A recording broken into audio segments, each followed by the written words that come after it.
Hello and welcome back to the Joyful Soul Creates. Lady Joyful here, and I'm so glad you could join me today for this video in which I will be showing you how to make a turnabout stamp look using small stamps from your stamp sets that you have in your stash. So to start, you need a piece of 6x6 paper, and I'm just using printer paper here. It doesn't need to be anything special. And I'm marking across at 3 inches and 3 inches, so it divides it into quarters. I'm then arranging my stamps, and for this first example I am using words as my stamps, and you want to arrange them all into one quadrant of your 6x6 square. So these stamps I'm using now are from a Love from Lizi stamp set that came in one of her recent card kits, and I will have a link to that down below. All the products I've used in this video will be linked in the description box. So as I said, I'm arranging all the stamps in the square. I'm trying to fill in the entire square, but I'm making sure to have some stamps upside down and some on their side, so they're all pointing different directions, because obviously when we rotate the stamp we don't want them to rotate at the same time, if that makes sense.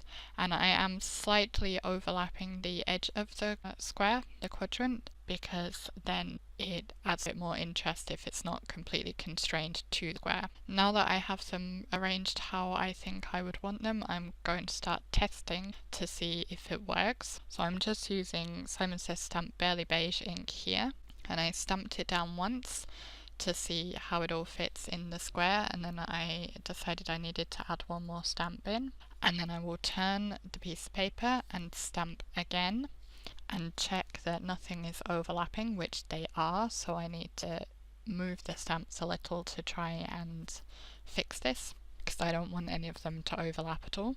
So once I'm happy with that, I will stamp them down again, and I will repeat this, stamping them down for all 4 quadrants, just to make sure there's nowhere that it's going to end up overlapping.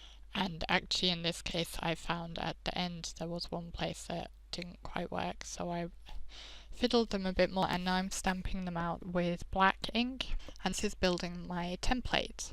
So this template I can then use to spread the words out. So I just stamp all 4 corners, and that's the full turnabout stamp look. And then I'm going to take off each of the stamps and arrange them over the entire square, kind of spread out, and I'm trying to make sure none of them are too close to each other. This way when I stamp out in the turnabout manner, so stamp all of the stamps at once and then turn to the next corner and stamp again, and I'll do a different colour each time. So by having the stamps spread out across the square, I can make sure that the colours are evenly spread among the panel.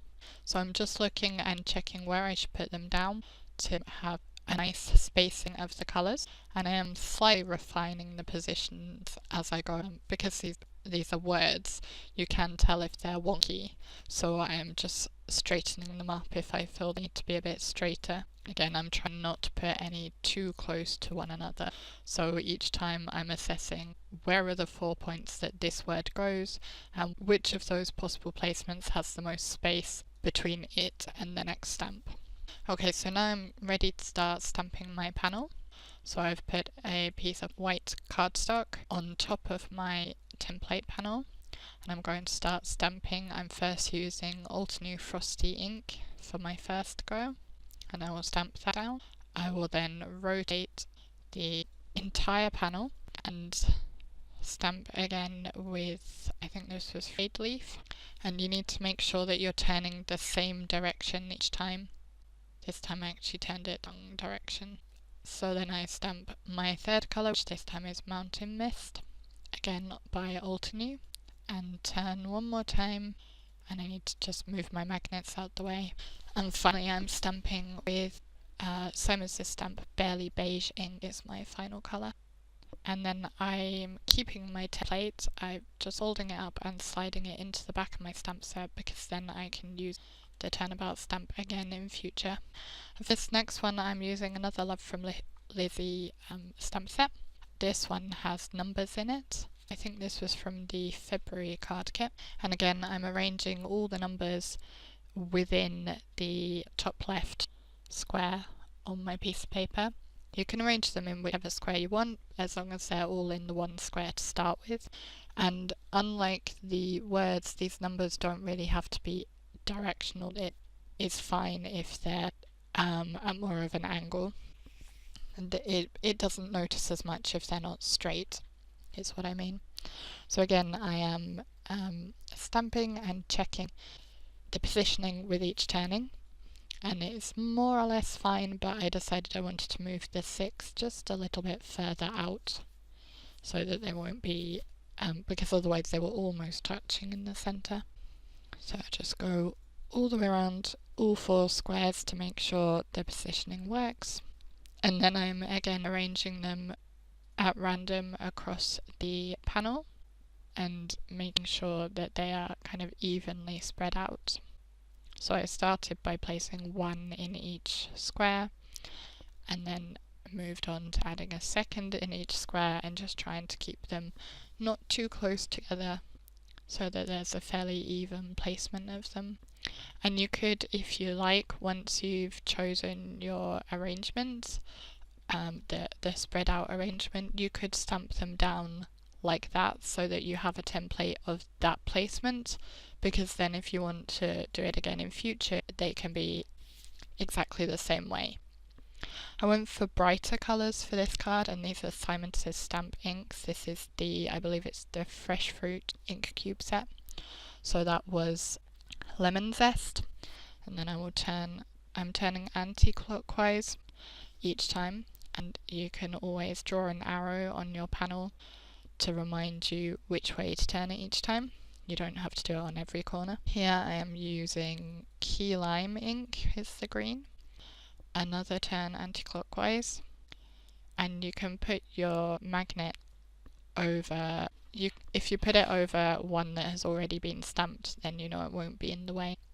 I'm using the orange, which is Orange Slash, and then another turn anti-clockwise, and then I will stamp with my final colour, which is Watermelon. And that completes my number Turnabout stamping. Next I'm going to make a version using flowers, and this is a stamp set from Hero Arts. And once again I will arrange the images in that top left quadrant, and like with the numbers, these don't really matter what direction they're pointing, and I spent a little while fiddling to get the arrangement exactly how I wanted it. Again, trying to have some slightly overlap the bands of the quadrant, because otherwise it might look quite constrained if you're keeping them perfectly within the square. But of course, when you're slightly overlapping, you need to consider where that's going to be entering into the next square around when you rotate it, and try to make sure that they won't overlap. Of course, you can adjust them when you're on the next stage of stamping them out to test them.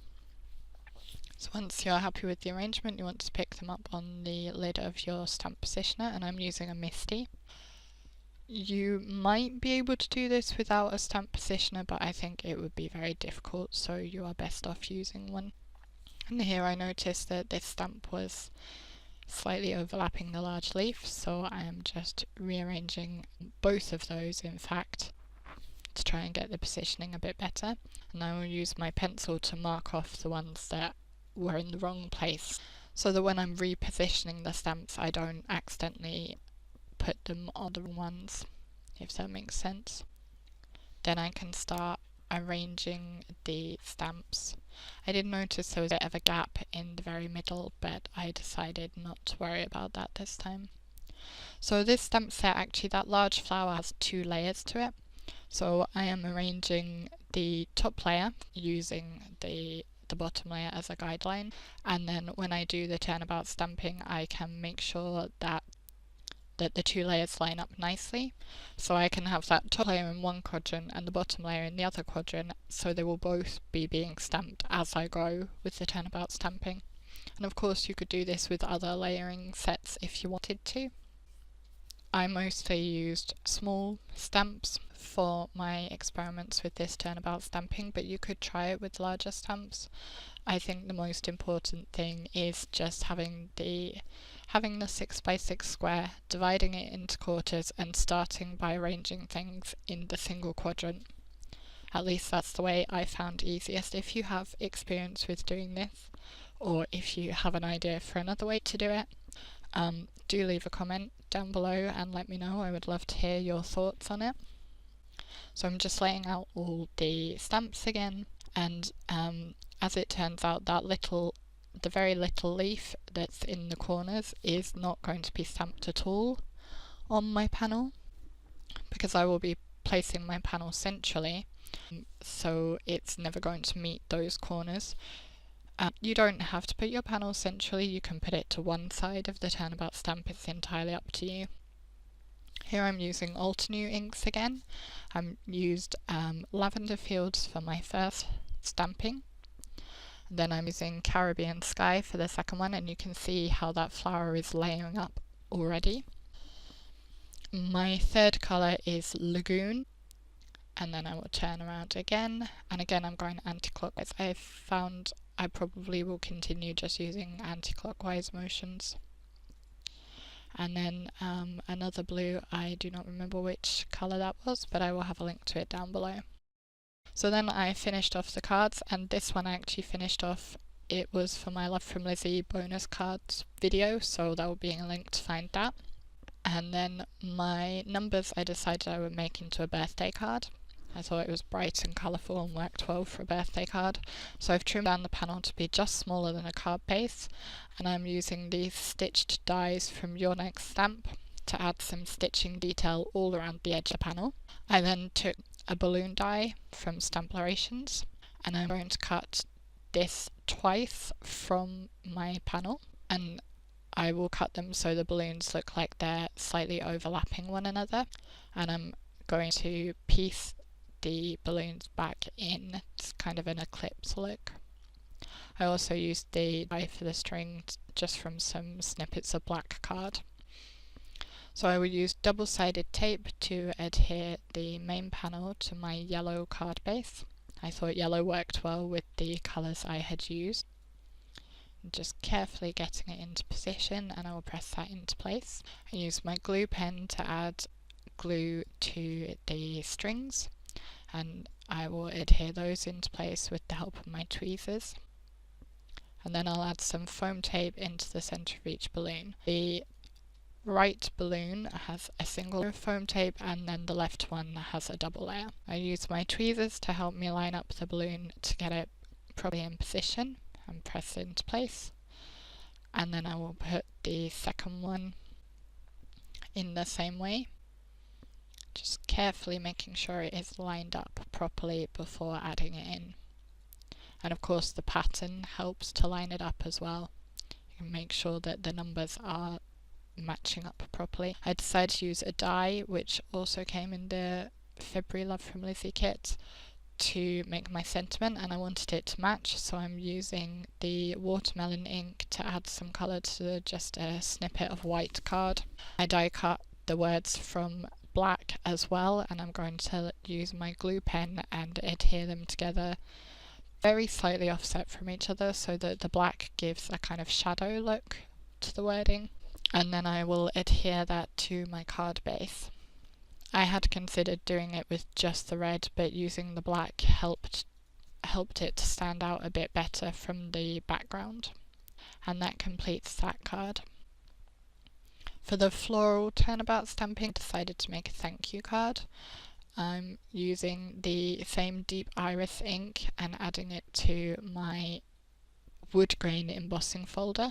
I'll position my card base on it and emboss it, and this gave me the wooden embossing with purple in the embossed areas. I'm just using some scrap print paper and running dusk ink along it, and I'll adhere my panel which I trimmed down to that paper and trim the excess off.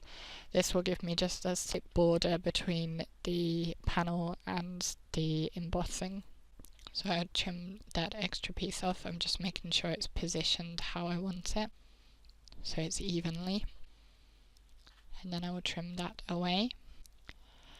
and that will adhere to the embossing folder. And I actually lost the footage for making my word, but I used a pink and main die. I cut the kind of shadow bubble piece from vellum, and then I used I believe it was the Lagoon ink on some paper, as I had done with the Happy Birthday die, and die cut with the word from the pink and main die, and adhered that over my floral panel, completing that card.